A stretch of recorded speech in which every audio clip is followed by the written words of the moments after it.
ما برای انتخاب شده که باید خدا را عبادت کنیم. چرا هدف زندگی عبادت شد؟ به خاطر ازی که شما اگر متوجه باشین آب در خدمت زمین هست، زمین را باید آبیاری کنه،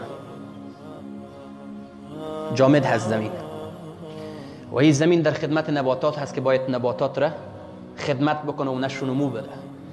نباتات در خدمت حیوانات است که حیوانات را نشو و نمو بده و کلان بکنه. حیوانات در خدمت انسان ها هست. انسان در خدمت کی باشه؟ آفتاب در خدمت تو هست، مهتاب در خدمت تو هست، ستاره ها و سیاره ها در خدمت تو هست. پیامبرا به خاطر تو ارسال شده، تو اشرف مخلوقات شده. لقد خلقنا الانسان فی احسن تقویم، احسن تقویم به تو داده شده. لقد کرمنا بنی آدم، کرامت به تو بخشیده شده. خلقت بیدی، الله میگه با دست خود ما تو رو خلق کردیم. خلیفه خدا یا نائب خدا در روی زمین تو انتخاب شده. پس تو به خاطر چی؟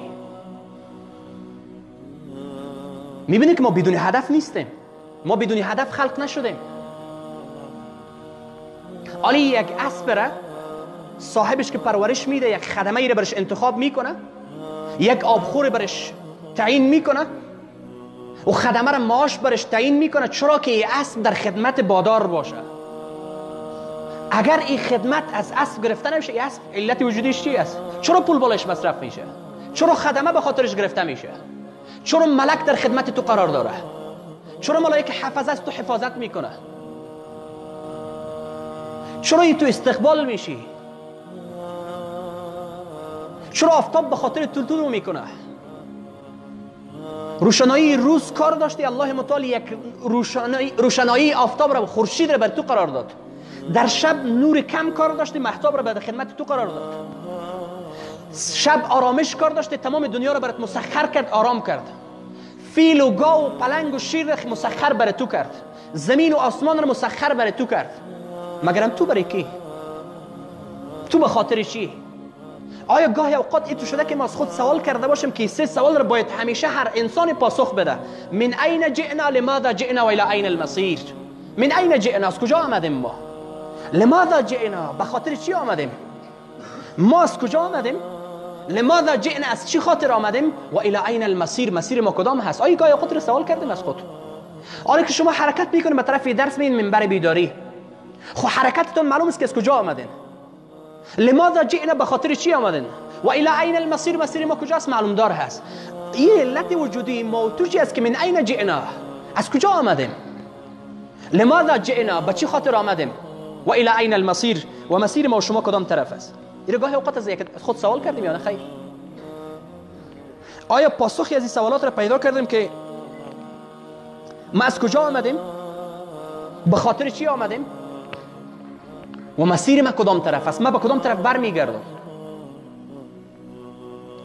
تو انسان باید خدا را عبادت کنه. بدون عبادت نمیتونه زندگی کرده. بدون الله نمیتونه زندگی کرده. و جعلنا السماء سقفا محفوظا، ما آسمان را یک سقف محکم برای شما قرار دادیم. و جعلنا نومکم سباتا و جعلنا اللیل لباسا، این شب را ما به شما لباس قرار دادیم. و جعلنا النهار معاشا، این روز را به خاطر معیشت شما، به خاطر زندگی شما قرار دادیم.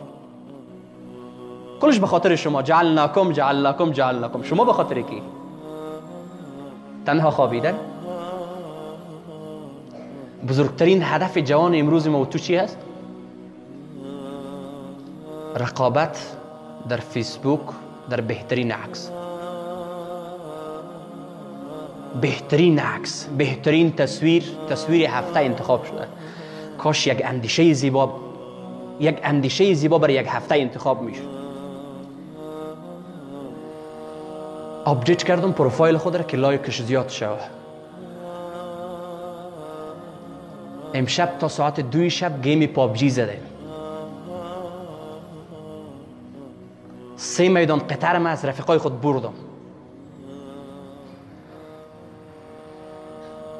تصویر پروفایل ما تصویر اتل ملی باشه یا قهرمان ملی باشه، کدامش انتخاب کنیم؟ اتل ملی کدامش است؟ پشتون خوب مردم است یا تاجیکا خوب مردم هستند؟ سخت درد داره.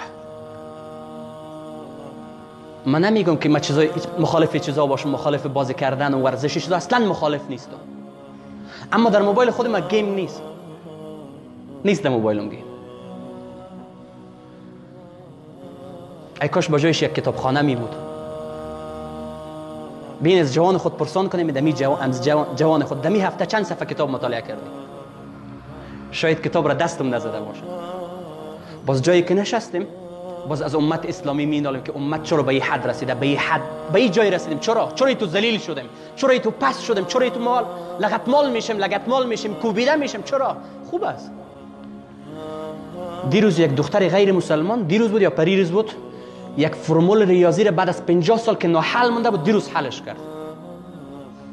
50 سال ناحل مونده، یک فرمول ریاضی بود، یک سوال ریاضی بود، شاید در فیسبوک شما دیده باشید، BBC نشر کرده بود. بعد از 50 سال اختراع موتو چی هست؟ خلاقیت و ابتکار موتو چی هست؟ چند روز پیش یک جوان پرسان کردم، من اینجا آمده در جلسه آخر، گفتم صبح وقت چی کار میکنید؟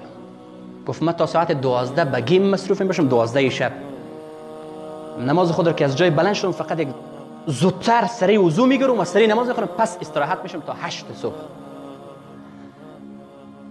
خیلی جالب است. من نخواب، همین وقت صبح را نخواب، برو ورزش کن، درسم نخون، مطالعه هم نکن، برو میره ورزش کن، نخواب. ما خیلی خوابیدیم، ما خیلی بدون هدف زندگی کردیم، ما خیلی درد و رنج دیدیم، بس شاید کفایت کنه میقدر. برای شروع کردن تو هیچ وقت دیر نیست. فکر نکن که من رسیدن به اهداف والا خیلی سخت خواهد بود، تو سختش فکر میکنی، یکی کمی حرکت بکن، خیلی رسیدن آسان هست. خیلی مردمایی رسیدن، او کسایی که رسیدن و کارهایی را انجام داده که تو انجام ندادی. دیروز از من یک رفیق مسئول کرد، اینجا نشستگی است، گفت چقدر مطالعه کردی؟ گفت من دیروز 3.5 ساعت مطالعه کردم. 3.5 ساعت. گفت چی فرقی؟ گفت مثلا مطالعه نکردم. گفت چی فرقی؟ گفت ما فرق وجود داره، باید تو مطالعه میکردی، 4.5 ساعت مطالعه میکردی. تو که یک کلمه امروز از دیروز بیشتر میدونی، مسلما تو شخصی دیروزی نیستی، امروز روزی دیگری هست، شخصی دیگری هستی.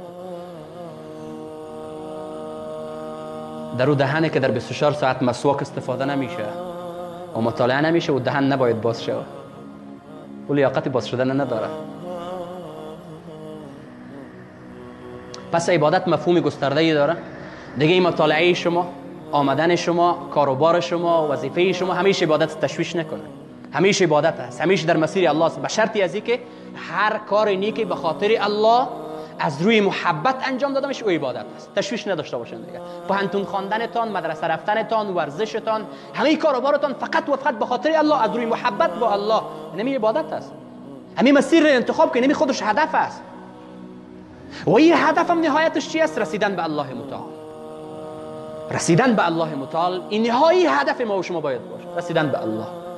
خیلی مردمای دنیا در زندگی دنیای خود به الله رسیدن، قدمشان، قلمشان، اندیشهشان، فکرشان، برنامهشان، همیش فقط و فقط الله را مد نظر داره که الله چی میگه.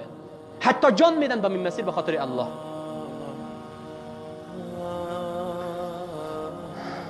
یعنی از این معلوم میشه که الله فقط در مسجد به دست نمیه، شاید در خانه، در سر سفره خانه الله به دست تو بیه.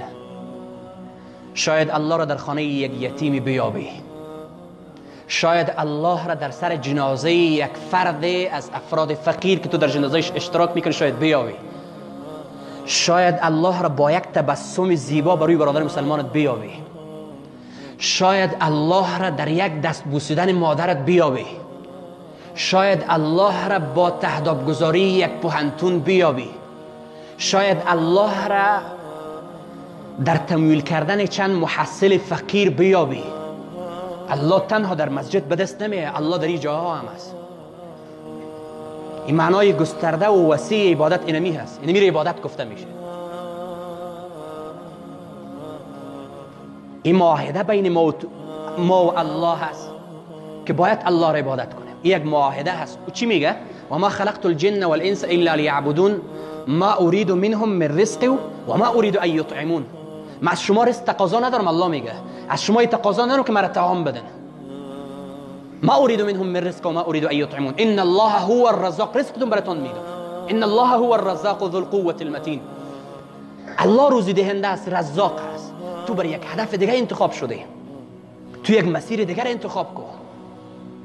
خیلی زیبا است او جوان که با خدا زندگی میکنه، هدف زندگیش فقط و فقط الله پرستی هست، خدا پرستی است. او رهبر پرستی، خلیفه پرستی، مولای پرستی، استاد پرستی، مادر پرستی، وطن پرستی چیزا را نمیفهمه.